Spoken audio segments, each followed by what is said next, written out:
Class 4-এর শেষ থেকে শুরু করছিলাম সাইকেল চালানো। এখন অবধি সাইকেলটাকেই ভালোবাসি।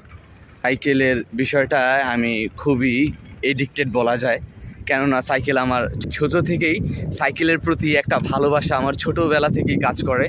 প্রথম সাইকেল আব্বুর কাছে খুব কান্নাকাটি করেছিলাম, তাও পাইনি। অনেক কষ্টের পরে, অনেক কান্নাকাটির পরে দেন হচ্ছে যে আমি সাইকেলটাকে পেয়েছিলাম। আর এখনও আমি সাইকেলটাকে নিয়ে অলমোস্ট আছি। এই সাইকেল আমার ইতিহাসে অনেক কিছু দিয়েছে, আমার অনেক কিছু স্মৃতিময় দিনগুলোর পাশে ছিল। হচ্ছে ন্যাক্রো AKH30, যদিও এটা খুবই ওল্ড একটা মডেলের সাইকেল, তবে বংশাল থেকে কিনেছিলাম, এখন পর্যন্ত রয়েছে। আর এটা আমার কলেজ লাইফ, আমার ভার্সিটি লাইফেও পাশে ছিল।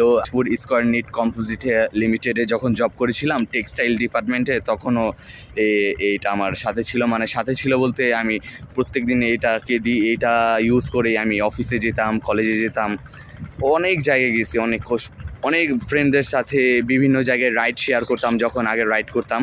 আর আমার বন্ধুরা তো রেগুলারই স্টান্ট করতো, তো ওরা তো যেত না, আমি সাইকেল দিয়ে শুধু রাইডের জন্য বেশি ইউজ করতাম। আর টুকটাক একটু ট্রপি মারতাম একটু ভাব দেখানোর জন্য। ওকে।